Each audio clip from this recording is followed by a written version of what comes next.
Welcome to my madness, ladies and gentlemen. Today, we're going to be taking a look at a little bit of an older figure here. We got a Mattel DC Multiverse, Kyle Rayner, Green Lantern, and trying to figure out if this is still worth it for a modern collection. Now, I have had this figure before, but I had picked him up loose, and he had no accessories, no nothing, and I ended up getting rid of him a few years ago in kind of a mini collection dump, and I told myself I was going to pick up another one at some point because I always thought this was the best looking Kyle Rayner Green Lantern figure that had ever been made, and I wanted to pick it up again, but like new, in package with the accessories. Plus, I wanted the Lobo Build-A-Figure pieces because I want to put together Lobo at some point, and I finally got a chance to pick him up. So here we have him all ready to go in package, and I'm very happy to finally get him. Here on the back here, we've got the other figures in the collection.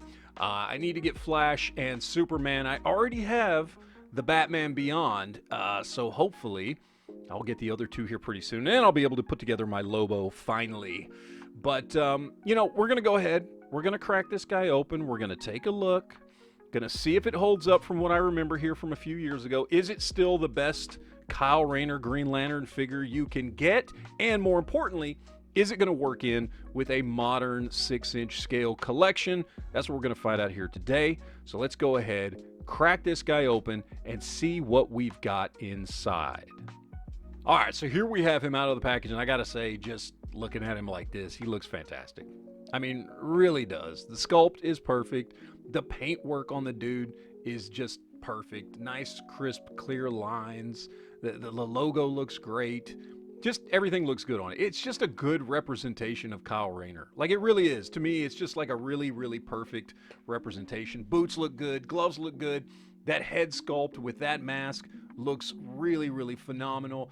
It's just exactly what I want for a Kyle Rayner Green Lantern figure. I mean, pretty much across the board. There's nothing I can think of that I would add to this figure at this point to, you know, really make it stand out or make it different. It looks exactly like I remember Kyle Rayner looking back in the comics, back in the 90s, and that's what I wanted, and that's what I'm getting with this guy here. Now, as far as articulation goes, it's not completely up to modern standards, but it's pretty damn close.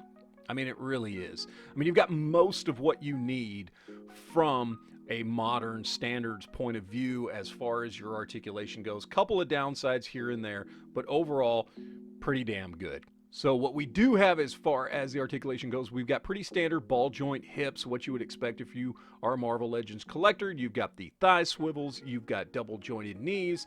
Now you only have back and forth hinges on the feet, kind of a hold back from the DC-UC days. We do have the swivel and hinge wrists. We got single jointed elbows that come up decent for single jointed elbows, nothing crazy. And of course we do have a waist swivel there. And of course, we've got an ab crunch that works pretty damn well. We do have bicep swivels there, and then we've got that ball joint on the arm that's going to give you everything you need as far as range of motion. Head is technically on a ball joint. Much better for rotation than looking up or down. I mean, he does look up and down a little bit, but not too much. But still, all in all, again, it's mostly there for a modern collection. As far as articulation goes, just a couple of things that are a little bit behind, but for me personally, since articulation is not my number one thing, the sculpt and the deco and everything on it more than make up for it. To me, still the best looking Kyle Rayner Green Lantern figure out there. All right, so for some comparisons here, first we got to compare it to a couple of Green Lantern figures I have in my 6-inch collection. Of course, we got DC-UC Hal Jordan and DC-UC Guy Gardner. Now, this Kyle Rayner is a little taller than Hal Jordan. That's kind of a standard height for a DC-UC figure. Should he be taller than Hal Jordan? I mean, for my preferences, no. Is he ridiculously taller than him? No. However, Guy Gardner's right on point. I mean, him and Guy Gardner are right about the same height, which looks great to me. You know, I mean, typically these DC-UC figures skew a little bit shorter than the Mattel DC Multiverse stuff, but on a display, it's really not going to make that much of a difference for me personally. I'm going to have these three displayed together on my Green Lantern shelf, and so this kind of tells me that whether it's Mattel DC-UC, Mattel DC Multiverse, or even stuff like, you know, DC Direct, it's probably going to look pretty damn good. and that's what I'm going for here, and that's what I'm getting with this figure. All right, and for some import comparisons here, we've got the SH Figuarts Joker and the Mafex Steel. I think he is a little too tall for that SH Figuarts Joker, but SH Figuarts always scale a little smaller. But as far as this steel goes from Mafex, looks absolutely phenomenal. So if you want to put this Kyle Rayner in with some Mafex figures, I think it's going to look great.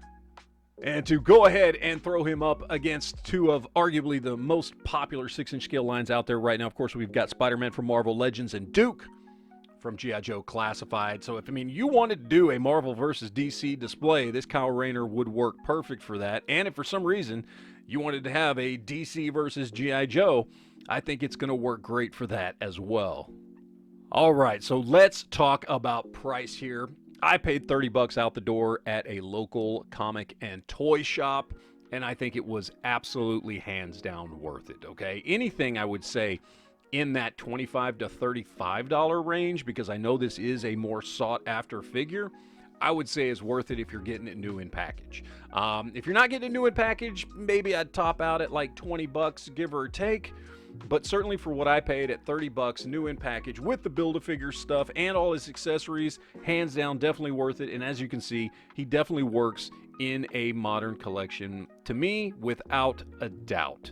So, really, when it comes down to it, I can highly recommend picking this figure up if you get a chance, and I think you will definitely be happy if you are a Kyle Rayner or even just a DC fan. So that is it, guys. I appreciate you watching. Let me know in the comments section down below what you think, and always remember to enjoy your collection.